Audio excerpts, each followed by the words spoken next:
হাই বন্ধু-বান্ধৱীসকল, আপোনালোকে চাই আছে মোৰ ইউটিউব চেনেল আৰু ফেচবুক পেজ। আজি এটা অন্য ভিডিঅ'লৈ মই আপোনালোকক স্বাগতম জনাইছোঁ। আজি মই আলোচনা কৰিম ৰেচন কাৰ্ডৰ সম্পৰ্কত। আজি কিছুদিন আগতে মই এটা ভিডিঅ' পাইছিলোঁ। তাত উল্লেখ কৰা হৈছিল যে কেন্দ্ৰীয় চৰকাৰে এতিয়াৰে পৰা ৰেচন কাৰ্ডত বোলে চাউল নিদিয়ে, তাৰ পৰিৱৰ্তে দিব 9বিধ অত্যাৱশ্যকীয় সামগ্ৰী। গতিকে সেইকাৰণে মই এই ভিডিঅ'টো মই আপোনালোকৰ মাজলৈ ঠেলি দিছোঁ বা আপোনালোকৰ কাৰণে এই ভিডিঅ'টো মই বনাইছোঁ। এতিয়া মই আপোনালোকক ৰেচন কাৰ্ডৰ পূৰ্বৰ কথা কিছুমান আলোচনা কৰিম। তাৰ আগতে আপোনালোক মই এটা ৰিকুৱেষ্ট কৰোঁ যে যদি আপোনালোকে মোৰ চেনেলত নতুনকৈ আহিছে তেতিয়াহ'লে চেনেলটো মোক ছাবস্ক্ৰাইব কৰক, আৰু যদি আপোনালোকে মোৰ ফেচবুক পেজত ভিডিঅ' চাই আছে তেতিয়াহ'লে মোৰ পেজটো ফ'ল' কৰি দিব আৰু পাৰিলে এটা লাইক কৰি দিব। এটা আহক মই ভিডিঅ'টো আৰম্ভ কৰোঁ। বন্ধু-বান্ধৱীসকল, 2013 চনত যেতিয়া খাদ্য সুৰক্ষা আইন আমাৰ অসমলৈ আহিছিল তাৰে পূৰ্বৰ কথা মই আজি আলোচনা কৰিম। প্ৰথম অৱস্থাত আমাৰ কি আছিলে? এখনেই কাৰ্ড আছিল, যাৰ নাম আছিল পৰিয়াল পৰিচয় পত্ৰ।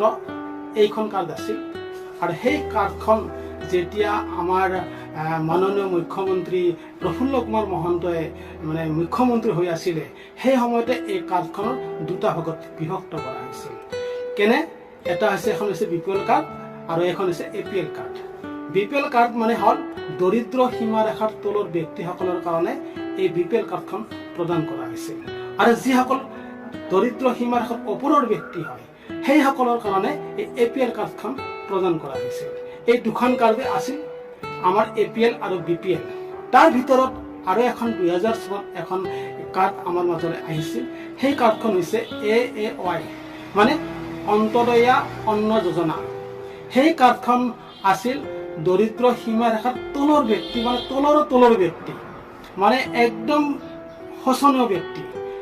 সেই ব্যক্তিসকল যেনে বিধৱা, যেনে দিব্যাংগ লোকসকলক দিছিলে, আৰু যাৰ ঘৰত নেকি কাম কৰা বিশেষ ব্যক্তি নাছিলে সেইসকলৰ কাৰণে এই কাৰ্ডখন আছিলে। আৰু যিখন AOY কাৰ্ড, এই কাৰ্ডখনত তাৰমানে প্ৰতি মাহে 35 কিলো কৰি চাউল নিৰ্ধাৰিত কৰা হৈছিলে। আৰু এই BPL কাৰ্ডখনত আছিলে নিয়মটো এনেধৰণৰ, মানে প্ৰতিজন ব্যক্তি বা প্ৰতিজন পৰিয়ালৰ হিতাধী থকা প্ৰতিজন ব্যক্তিৰ কাৰণে 5 কিলো কৰি চাউল নিৰ্ধাৰণ কৰা হৈছিলে। তাৰপিছত আকৌ এখন আমাৰ কাৰ্ড আহিল, সেইটো কংগ্ৰেছ চৰকাৰৰ দিনত আহিছিলে, গগৈ চৰকাৰৰ দিনত আহিছিলে। সেই কাৰ্ডখনৰ নাম হৈছে মুখ্যমন্ত্ৰী অন্ন যোজনা। এই এখন কাৰ্ডো আমাৰ মাজলৈ আহিছিলে। তাৰপিছত কি হ'ল? এই তিনিখন কাৰ্ড, তিনিখন নহয় চাৰিখন, এখন APL, এখন BPL, এখন হৈছে AOY আৰু এখন হৈছে মুখ্যমন্ত্ৰী অন্ন যোজনা। যেতিয়া 2013 চনত খাদ্য সুৰক্ষা আইনখন আহিলে, আৰু সেই সকলো কাৰ্ডখিনি খাদ্য সুৰক্ষা আইনত সামৰি লোৱা হ'ব। কিন্তু তাৰ এটা কথা এটা ৰৈ গ'ল, যিসকলৰ APL কাৰ্ড আছিলে সেইসকল যিহেতু চাকৰিজীৱী মানুহৰ বাবে সেইখন কাৰ্ড প্ৰদান কৰা হৈছিলে, তেখেতসকলে সেই কাৰ্ডখনত কেৰাচি পাইছিলে। কিন্তু কি হ'ল, সেই কাৰ্ডখন টোটেলি বন্ধ কৰি দিয়া হৈছিলে। আৰু সেই কাৰ্ডখনৰ কিছুমান এনেকুৱা আমাৰ গাঁৱত ব্যক্তি আছিল, তাৰমানে APL কাৰ্ডখন যদিও তেখেতসকলৰ আছিল মানে BPL কাৰ্ড বা AOY কাৰ্ড বা মুখ্যমন্ত্ৰী অন্ন যোজনা, এই কাৰ্ডকেইখন তেখেতসকলৰ নাছিলে। কেৱল পৰিয়াল পৰিচয় পত্ৰ অৰ্থাৎ APL কাৰ্ডখন আছিলে, কিন্তু তেখেতৰ ঘৰত চাকৰিয়ালো নাছিলে। কিন্তু সেই কেইঘৰ ব্যক্তিয়ে কিন্তু খাদ্য সুৰক্ষা আহিবলৈ এটা চান্স আছিলে, কিন্তু কিবা এটা দুৰ্নীতিৰ কাৰণে হওক বা কিবা এটা অসুবিধাৰ কাৰণে হওক তাৰ বহুত সেনে কাৰ্ড পোৱা ব্যক্তি বাদ পৰি গৈছে। সেইসকল ব্যক্তি আজিও চাউল পোৱাৰ পৰা বঞ্চিত হৈ আছে। তথাপিতো কিছুমানৰ আজিকালি কাৰ্ড হৈ গ'ল। খাদ্য সুৰক্ষা কাৰ্ড বৰ্তমানো এতিয়া এপ্লাই চলি আছে বা এপ্লাই হৈ গ'ল, বহুতৰে হয়তো হ'ব, সেইটো কথা বেলেগ। কিন্তু বৰ্তমান এতিয়া আমাৰ যিখন খাদ্য সুৰক্ষা আইনৰ যিখন আমাৰ ৰেচন কাৰ্ড আছে, সেই কাৰ্ডখন দুটা ভাগত বিভক্ত হৈ আছে।